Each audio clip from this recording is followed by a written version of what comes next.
और बड़ी खबर आपको बता दें, रूसी रक्षा मंत्रालय ने दावा किया है यूक्रेन के हमलों का जवाब में समंदर और हवा से दागे जाने वाली लंबी दूरी के सटीक हथियारों से बड़े हमले करके दिया गया। इंटेल हाइपरसोनिक मिसाइल और ड्रोन का इस्तेमाल किया गया। पावर ट्रांसपोर्ट और ड्रोन प्रोडक्शन सेंटर जो है उनको टारगेट किया गया रूस की तरफ से। ये भी कहा कि रूस ने 24 घंटे में 168 यूक्रेनी ड्रोन को भी काउंटर अटैक में मार गिराया। ममता सरकार पर मुस्लिम तुष्टीकरण का आरोप यूं ही नहीं लगता। अंतरिम बजट तक में इसकी झलक देखी गई, लेकिन भारी भरकम मौजूदगी भी दर्ज थी। सरकार ने 4 लाख करोड़ का अंतरिम बजट पेश किया, जिसमें सबसे ज्यादा फंड मिला है अल्पसंख्यक कल्याण मंत्रालय को। राज्य में मुस्लिम आबादी ज्यादा होने से ज्यादा बजट जाएगा ही, इसमें कहीं कोई दिक्कत भी नहीं है, लेकिन इसके मुकाबले दूसरे विभागों को बेहद कम फंड का आवंटन किया गया है।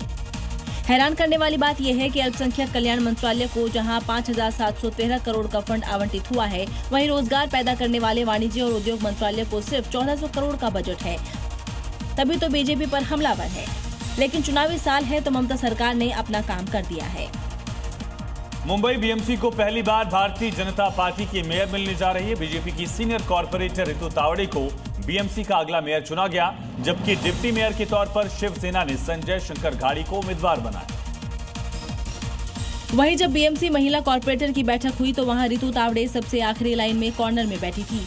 सवाल पूछने पर उन्होंने सबसे पहले अपना पूरा नाम बताया और जानकारी दी कि यहाँ क्या होने वाला है, लेकिन किसे पता था कि जो महिला अभी अपना नाम बता रही है, बस चंद मिनटों की सोशल मीडिया पर उसका नाम ट्रेंड करने लगेगा।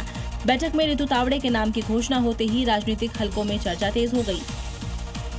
रितु तावड़े का राजनीतिक सफर साल 2012 से शुरू हुआ। वार्ड नंबर 127 से चुनाव जीतकर उन्होंने बीएमसी में कदम रखा था। इसके बाद 2017 और 2025 के वार्ड चुनाव में भी जीत दर्ज की। वो लगातार तीसरी बार घाटकोपर इलाके से पार्षद चुनी गई है।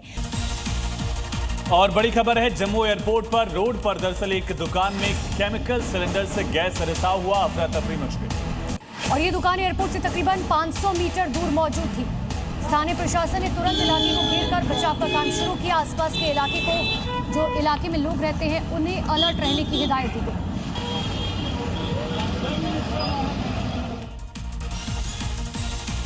भारत और अमेरिका के बीच हुए ट्रेड डील की सारी जानकारी आधिकारिक कर दी गई है।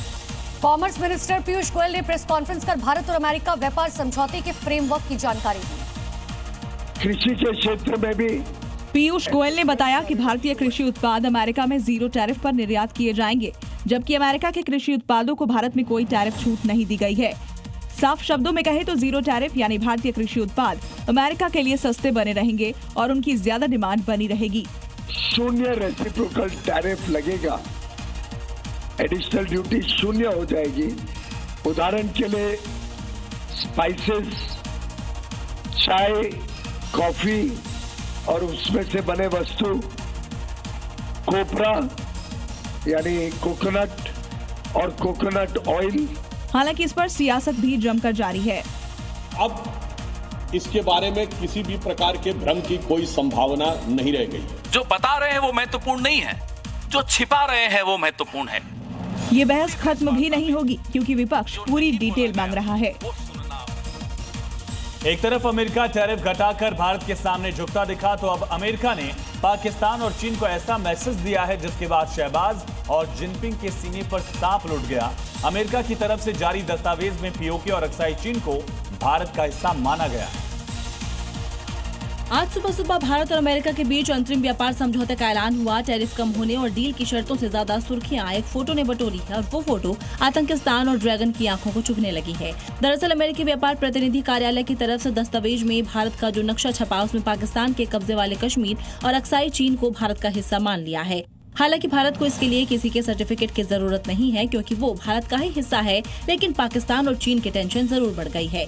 अभी तक अमेरिका ऐसे नक्शे जारी करता था जिसमें पीओके को डॉटेड लाइन या विवादित क्षेत्र के रूप में दिखाता था।